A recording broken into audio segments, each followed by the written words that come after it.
കാരണം മഹാരാഷ്ട്രയിലെയും ഹരിയാനയിലെയും തെരഞ്ഞെടുപ്പ് വിജയത്തിൽ RSSന്റെ പ്രവർത്തനം നിർണായകമായിരുന്നു. ഇത്തവണയും ഏതാണ്ട് 50,000 മീറ്റിങ്ങുകൾ, പ്രത്യേകിച്ച് ചെറിയ വീടുകൾ കേന്ദ്രീകരിച്ചുകൊണ്ടുള്ള പ്രചാരണ യോഗങ്ങൾ RSS നടത്തിയിട്ടുണ്ടെന്നാണ് പറയുന്നത്. അപ്പോൾ സ്വാഭാവികമായും RSSന്റെ ഒരു പ്രചാരണം ഇതിൽ ഉണ്ടായിരുന്നു. അപ്പോൾ ഈ എല്ലാ ഫാക്ടറും കൂടി ആണ് BJPയുടെ വിജയത്തിലേക്ക് എത്തിച്ചിട്ടുള്ളത്. പ്രത്യേകിച്ച് 44 സീറ്റ് എന്ന് പറയുമ്പോൾ സമീപകാലത്തെ ഡൽഹിയുടെ ചരിത്രത്തിൽ BJPയുടെ നിയമസഭയിലേക്കുള്ള ഏറ്റവും മികച്ച പ്രകടനമാണ്. തീർച്ചയായും ഇനി അറിയാൻ ബാക്കിയുള്ളത് എന്തെല്ലാം പ്രതികരണങ്ങൾ ആം ആദ്മി പാർട്ടിയിൽ നിന്ന് ഉണ്ടാകാൻ പോകുന്നു എന്നുള്ളതാണ്. സ്വാഭാവികമായിട്ടും ഇലക്ട്രോണിക് വോട്ടിംഗ് മെഷീനുകളിലേക്ക് അവരുടെ ശ്രദ്ധ കേന്ദ്രീകരിക്കും. ഇത്തവണ കേജ്രിവാൾ നേരത്തെ തന്നെ പറഞ്ഞിട്ടുള്ളതാണ് ഇലക്ട്രോണിക് വോട്ടിംഗ് മെഷീനുകളെ നിരീക്ഷിക്കണം, അതുപോലെ തന്നെ കൂടുതൽ അവർക്ക് വരാൻ സാധിക്കും, അതുപോലെ തന്നെ സ്ട്രോങ് റൂമുകൾക്ക് വെളിയിൽ ഞങ്ങളുടെ ആളുകൾ കാവൽ നിൽക്കുന്നുണ്ടാവും തുടങ്ങിയ കാര്യങ്ങളൊക്കെ വന്നിട്ടുള്ളതാണ്. അതുകൊണ്ട് തന്നെ സ്വാഭാവികമായിട്ടും ഇലക്ട്രോണിക് വോട്ടിംഗ് മെഷീനുകളിലേക്ക് ആരോപണം ഉണ്ടാകാം. അതുപോലെ തന്നെ ഇലക്ഷൻ എഞ്ചിനീയറിംഗ് എന്ന പേരിൽ വ്യാജ വോട്ടുകൾ ചേർത്തു എന്നുള്ള രീതിയിലുള്ള ആരോപണങ്ങളൊക്കെ അതൊരു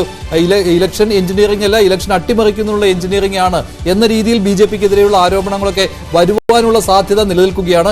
എന്താണ് അരവിന്ദ് കെജ്രിവാളിന്റെ പ്രതികരണം? അല്പസമയത്തിനകം കെജ്രിവാളിന്റെ പ്രതികരണം പ്രതീക്ഷിക്കുകയാണ്. എന്തായാലും ന്യൂഡൽഹി മണ്ഡലത്തിൽ അരവിന്ദ് കെജ്രിവാൾ ജയിക്കുവാനുള്ള സാധ്യത അല്ല ഇപ്പോഴുള്ളത്, അല്ലേ?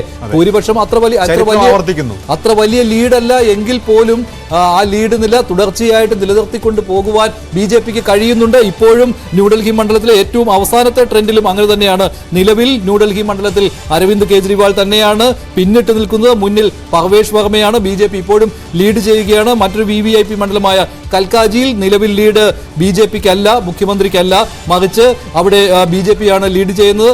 അതുപോലെ തന്നെ ജംഗ്പുരയിൽ മനീഷ് സിസോദിയ ഇപ്പോഴും പിന്നിട്ട് നിൽക്കുകയാണ്. അങ്ങനെ പ്രധാനപ്പെട്ട മണ്ഡലങ്ങളിൽ എല്ലാം BJP മുന്നിട്ട് നിൽക്കുന്ന കാഴ്ചയാണ്. ഇപ്പോൾ മനീഷ് സിസോദിയ മുന്നിലേക്ക് വന്നിരിക്കുകയാണ് ആം ആദ്മി പാർട്ടി, അല്ലെ? ജംഗ്പുരയിൽ ഇപ്പോൾ മുന്നിലേക്ക് വന്നിരിക്കുന്നു. ഏതാണ്ട് വോട്ടെണ്ണൽ ആരംഭിച്ച് ഏതാണ്ട് 1.25 മണിക്കൂറിനടുക്കുമ്പോഴാണ് ആദ്യമായിട്ട് ജംഗ്പുര അതായത് മണ്ഡലം മാറി മത്സരിക്കുകയായിരുന്നു മനീഷ് സിസോദിയ ഇപ്പോൾ മുന്നിലേക്ക് വന്നിരിക്കുന്നു. അതാണ് ഇപ്പോൾ ആം ആദ്മി പാർട്ടിയുടെ ലീഡ് നില 27ലേക്ക് എത്തിച്ചിരിക്കുന്നത്. ആം ആദ്മി പാർട്ടി 27, ഒപ്പം BJP 42, കോൺഗ്രസ് 1. മാത്രമല്ല മഞ്ജുഷ്, ഇതിനകത്തൊരു പ്രധാനപ്പെട്ട കാര്യം, കോൺഗ്രസിനെ സംബന്ധിച്ച് ഇപ്പോൾ അവർ ഒരു സീറ്റിൽ മാത്രമേ ലീഡ് ഉള്ളൂ എന്ന് പറയുമ്പോൾ പോലും അവരുടെ നഷ്ടപ്പെട്ട ഒരു വോട്ട് ബേസിൽ ഒരു കുറച്ചെങ്കിലും ഭാഗം അവർക്ക് തിരിച്ചു കൊണ്ടുവരാൻ ഒരുപക്ഷെ ഈ തെരഞ്ഞെടുപ്പ് 4%, അവരുടെ വോട്ട് അതിനു മുമ്പ് 10% താഴെയായിരുന്നു. പക്ഷേ അത് ഉയർത്താൻ കോൺഗ്രസിന് സാധിക്കും. കാരണം കോൺഗ്രസിനെ സംബന്ധിച്ചൊരു ഡൽഹിയിൽ മത്സരിക്കാതിരിക്കാൻ കഴിയില്ല. ആം ആദ്മി പാർട്ടിയുമായി ലോക്സഭയിലേതുപോലെ ഒരു സാഹചര്യം ആയിരുന്നില്ല ഇത്തവണ. അന്ന് അരവിന്ദ് കെജ്രിവാൾ ജയിലിലായിരുന്നു എന്ന സാഹചര്യമുണ്ട്. ഇപ്പോൾ കോൺഗ്രസ് തയ്യാറായാൽ പോലും ഒരുപക്ഷെ ആം ആദ്മി പാർട്ടി നിയമസഭയിലേക്ക് സഖ്യമാകാൻ തയ്യാറാകില്ല. അപ്പോൾ മത്സരിക്കുക എന്നുള്ളത് തന്നെയാണ് രാഷ്ട്രീയ പാർട്ടിയെ സംബന്ധിച്ച് നിലനിൽപ്പിന്റെ പ്രധാനപ്പെട്ട ഘടകം. അതിപ്പോൾ പലതരത്തിലുള്ള വിമർശനങ്ങൾ ഉണ്ടാകാം. എങ്കിൽ പോലും കോൺഗ്രസ് സംബന്ധിച്ച് വോട്ട് ഷെയർ എത്ര എന്നുള്ളത് ഒരു നിർണായകമായ കാര്യമാണ്. കാരണം അതൊരു 15 അല്ലെങ്കിൽ 10 മുകളിലൊക്കെ ഉയർത്താൻ കഴിഞ്ഞാൽ അത് അവരെ സംബന്ധിച്ച് വലിയ കാര്യമാണ്. കാരണം ഒരുപക്ഷെ ഈ തെരഞ്ഞെടുപ്പ് മറ്റ് 2 പാർട്ടികളെ പോലെ തന്നെ കോൺഗ്രസിനെ സംബന്ധിച്ചും ഒരു ഡു ഓർ ഡൈ ആയിരുന്നു. കാരണം ഇത്തവണയും 4% താഴെ വോട്ട് ശതമാനം പോയി കഴിഞ്ഞാൽ കോൺഗ്രസ് ഡൽഹിയിൽ തന്നെ, കാരണം അവിടെ ഇപ്പോൾ തന്നെ വലിയ രീതിയിലുള്ള നേതൃ ദാരിദ്ര്യമുണ്ട്. പല പ്രധാനപ്പെട്ട നേതാക്കളും, ഇപ്പോൾ ലവ്ലി 2022 അദ്ദേഹം BJP പോയി. അങ്ങനെ പ്രധാനപ്പെട്ട നേതാക്കളൊക്കെ പാർട്ടി വിട്ടു 41 കുറഞ്ഞിട്ടുണ്ട്. 41 BJPയുടെ ലീഡ് കുറയുന്നു. ആം ആദ്മി പാർട്ടിക്ക് 28. ഒരു സീറ്റിൽ ഇപ്പോഴും കോൺഗ്രസിന്റെ ലീഡ് തുടരുകയാണ്. 47 വരെ പോയതാണ് BJP. അവിടെ നിന്നാണ് 41 കുറഞ്ഞത്. കിരൺ, എന്താണ് ഏറ്റവും പുതിയ ട്രെൻഡ്? എങ്ങനെയാണ് ഏറ്റവും അവസാനത്തെ വിവരം? എങ്ങനെയാണ്? നമുക്ക് മഞ്ജുഷ മുന്നിലാണ്, സിസോദിയ മുന്നിൽ, മനീഷ് സിസോദിയ മുന്നിൽ, കേജ്രിവാൾ പിന്നിൽ. അതേസമയം കൽക്കാജിയിൽ അദീഷിയും പിന്നിൽ. എങ്ങനെയാണ് കിരൺ ഏറ്റവും പുതിയത്? നമുക്ക് അതിന്റെ കൂടുതൽ ഡീറ്റെയിൽസിലേക്ക് പോയി കഴിഞ്ഞാൽ ഇത് 2020 ക്ലോസ് കോൺടെസ്റ്റ് നടന്ന മണ്ഡലങ്ങളാണ്. ആ ക്ലോസ് കോൺടെസ്റ്റ് നടന്ന മണ്ഡലങ്ങളിൽ BJP 9 BJPക്കാണ് ഇപ്പോൾ നേട്ടമുണ്ടായിരിക്കുന്നത്. ആ 9 ആം ആദ്മി പാർട്ടിക്ക് നഷ്ടപ്പെട്ടിരിക്കുന്നത്. 10,000 വോട്ടിൽ താഴെ വോട്ടിന്റെ ഭൂരിപക്ഷത്തിൽ കഴിഞ്ഞ തവണ വിജയിച്ചപ്പോൾ അവിടെ 4 സീറ്റിൽ വിജയിച്ചത് BJP ആയിരുന്നു. ബാക്കി സീറ്റുകൾ വിജയിച്ചത് ആം ആദ്മി പാർട്ടിയായിരുന്നു, കുറഞ്ഞ ഭൂരിപക്ഷത്തിൽ. അങ്ങനെ കുറഞ്ഞ ഭൂരിപക്ഷത്തിൽ വിജയിച്ച ആം ആദ്മി പാർട്ടി വിജയിച്ച എല്ലാ സ്ഥലങ്ങളും ഇപ്പോൾ BJP പിടിച്ചെടുത്തിരിക്കുന്നു. അങ്ങനെ കുറഞ്ഞ ഭൂരിപക്ഷത്തിൽ ആം ആദ്മി പാർട്ടിക്ക് ഉണ്ടായിരുന്ന നേട്ടം അവിടെയെല്ലാം സമ്പൂർണ്ണമായും തന്നെ അത് BJPയിലേക്ക് എത്തിയിരിക്കുന്നു. അങ്ങനെ നമുക്ക് ഓരോ ഫാക്ടറായിട്ട് നോക്കിക്കഴിഞ്ഞാൽ കുറെ കൂടി നമുക്ക് വളരെ കൃത്യമായി നമുക്ക് തിരിച്ചറിയാൻ കഴിയും. നമുക്ക് മറ്റൊരു പ്രധാനപ്പെട്ട വിഷയം കൂടി നോക്കാം. അത് ഈ മുസ്ലിം പോപ്പുലേറ്റഡ് ഏരിയ ആണ്. 30% മേൽ മുസ്ലിം പോപ്പുലേഷൻ ഉള്ള സ്ഥലങ്ങളിലെ റിസൾട്ടാണ്. ഇതാണ് ഇപ്പോഴത്തെ റിസൾട്ട്. 7 ആം ആദ്മി പാർട്ടിക്ക് അവിടെയാണ് ഒരു നേരിയ രീതിയിലെങ്കിലും ഒരു മുന്നേറ്റം ഉണ്ടാക്കാൻ പിടിച്ചു നിൽക്കാൻ കഴിഞ്ഞിരിക്കുന്നത്. അവിടെ 2 സീറ്റുകളാണ് നഷ്ടപ്പെട്ടത്. അവിടെയും BJP 2 സീറ്റ് അവിടെയും BJP പിടിച്ചെടുത്തിട്ടുണ്ട്. അത് ഒരു നിർണായക ഘടകം.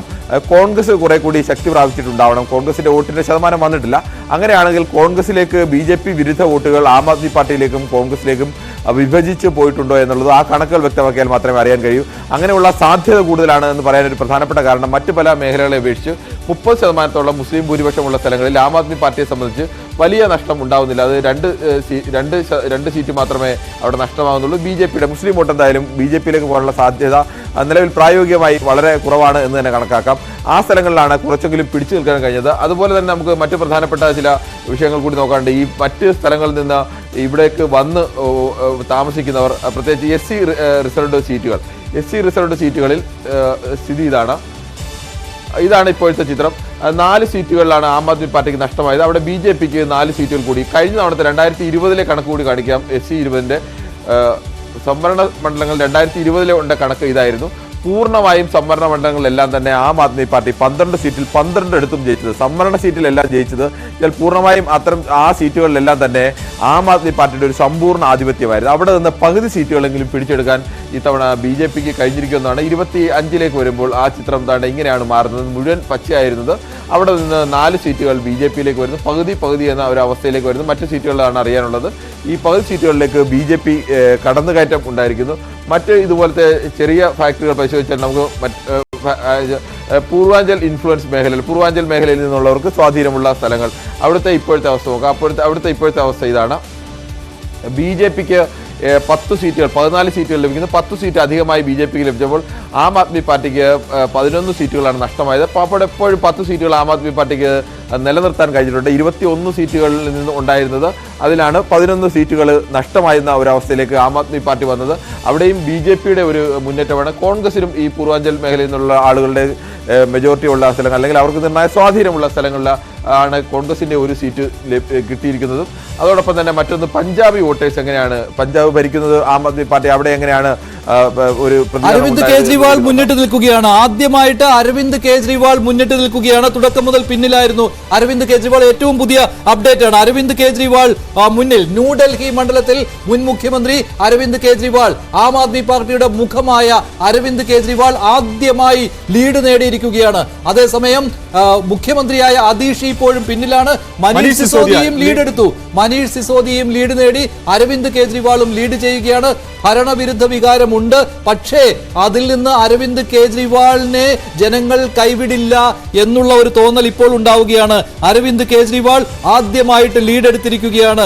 ന്യൂഡൽഹി മണ്ഡലത്തിൽ കെജ്രിവാൾ മുന്നിട്ട് നിൽക്കുകയാണ്. ഇപ്പോൾ മനീഷ് സിസോദിയ ജംഗ്പുര മണ്ഡലത്തിൽ മുന്നിട്ട് നിൽക്കുന്നു. അതേസമയം ഡൽഹി മുഖ്യമന്ത്രി ഇപ്പോഴും 1156 വോട്ടുകൾക്ക് ഇപ്പോഴും അതീഷി പിന്നിട്ട് നിൽക്കുകയാണ്. കേജ്രിവാൾ ലീഡ് നേടി. 41 BJPയുടെ ലീഡ്, ആം ആദ്മി പാർട്ടിയുടെ ലീഡ് 29. കോൺഗ്രസ് ഇപ്പോൾ ഒരു സീറ്റിലും ലീഡ് ചെയ്യുന്നില്ല, ഇല്ലേ? ദേവേന്ദ്ര യാദവ് പിന്നിൽ പോയിരിക്കുകയാണ്. ആം ആദ്മി പാർട്ടിക്ക് നേട്ടമായെന്നാണ് മനസ്സിലാക്കുക. കാരണം 23 നിന്ന് ആം ആദ്മി പാർട്ടി 29ലേക്ക് വരുന്നു. BJP 47 നിന്ന് 41ലേക്ക് ചുരുങ്ങുന്നു. കോൺഗ്രസ് ഒറ്റ സീറ്റിലും ഇല്ലാത്ത അവസ്ഥയിലേക്ക് പോയിരിക്കുന്നു. അതായത്